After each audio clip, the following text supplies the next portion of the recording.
or text Red Cross to 90999. That's an instant $10 donation. Other local news. Before Derek Williams, there was James Perry. He is another suspected criminal who died in custody after an arrest by Milwaukee police. And tonight, we reveal the never-before-seen video of Perry's last few hours alive. FOX 6 investigator Brian Polson has some tough questions for Police Chief Edward Flynn. Brian? That's right, Brad. And 2 years ago, Milwaukee police arrested James Perry on suspicion of armed robbery. He surrendered without a fight. But it's what happened over the next several hours that prompted a federal lawsuit against police and the sheriff's department. Fair warning, some of the video you're about to see is tough to watch. To the untrained eye, it may be hard to tell if what you're seeing is a combative prisoner or a man who is suffering in serious medical distress. Angela Garner says police should have known the difference. I mean, the whole time he was sick, and they knew he was sick. When Milwaukee police arrested her son in September of 2010, he was driving a stolen car taken in an armed robbery. James Perry surrendered peacefully. That same day, he had a seizure in his jail cell, fell, and hit his head. When you're having seizures, you almost have to hold him down because he had hard seizures. Really hard seizures where he would shake and he would fight you. Police took Perry to Aurora Sinai Medical Center, but it's what happened over the next 6 hours that is now the subject of a federal lawsuit. They allowed my son to die. When a doctor released Perry that afternoon, police say he was wobbly on his feet, somewhat incoherent, and instead of talking, he just moaned and grunted.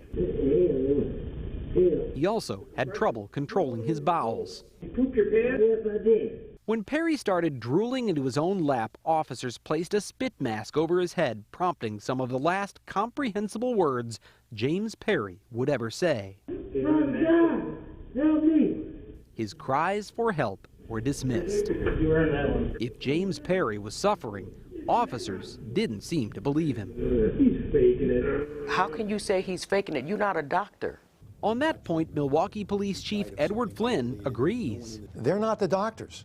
They're police officers. Flynn says his officers followed proper procedures by taking Perry to the hospital in the first place.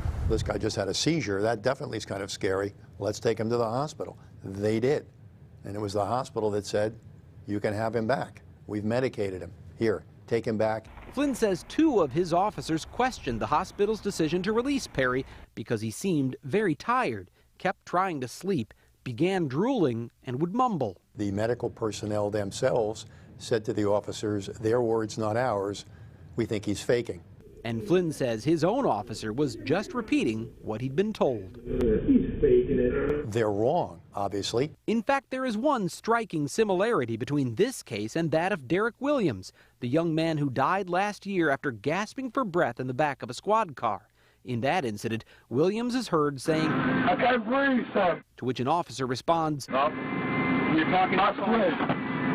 You're just playing games. Now, listen to James Perry's cry for help 10 months earlier. You're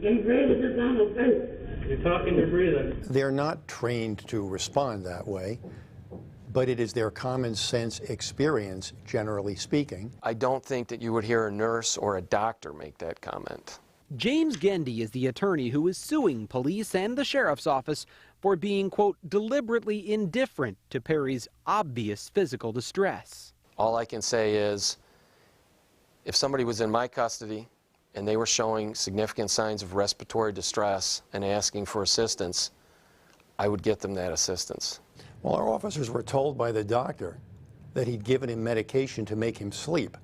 So the notion that he would lose the ability gradually to walk, that he would gradually grow less coherent and make less sense, was consistent to them what they'd been told by the medical authorities. Police eventually took Perry to a holding cell, the mask still covering his head.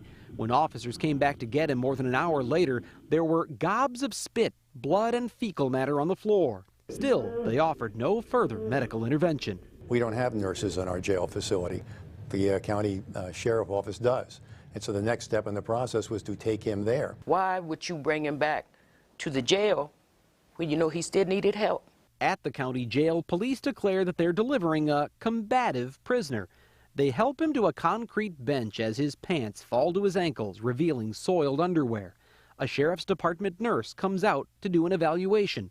She sees blood seeping from the spit mask and refuses to accept him into the jail. A police officer goes to call for an ambulance, but otherwise there appears to be no sense of urgency. I know it looks terrible. Sadly, these are not uncommon events in central booking processes and procedures. People get sick. People lie on the floor. Seconds later, the last officer standing near Perry, a county correctional officer, walks away as Perry continues to roll on the floor. 3 more minutes tick by. Then Perry appears to stop moving. Do I wish that somebody perhaps had done CPR sooner? Sure, but I don't know if they saw him as in need of CPR. 9 minutes after Perry arrived at the county jail and 3 minutes after police summoned an ambulance, a nurse finally removes the mask. There is blood and foam coming from Perry's mouth. He isn't breathing. He has no pulse. James Franklin Perry is dead. I should have been with him when he passed, and I wasn't. The Milwaukee County Medical Examiner ruled the official cause of death to be coronary artery thrombosis. In other words, a heart attack. Took him to the hospital because he'd had a seizure, and he was a self-diagnosed epileptic. He died of something completely unrelated. James Gendy is hoping the medical examiner will take another look.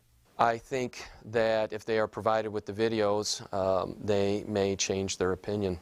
He is suing both police and the sheriff's office, but an attorney for the sheriff declined to comment because of the lawsuit. We're the ones that are willing to talk about it because our piece of it indicates to us that our officers tried to get this man appropriate treatment. Chief Flynn says his officers did everything they were supposed to do. It's one thing if somebody says they can't breathe and we didn't believe them and a tragedy ensued. Well, the easy fix just is, okay, we're just going to get an ambulance from now on. This is a harder one, all right? The condition that he had initially, we got treatment for. He died of something unrelated that no one in the system spotted. This is going to be a harder one for me to see what policy change would have made a difference. Angela Garner just wants someone to take responsibility for her son's death.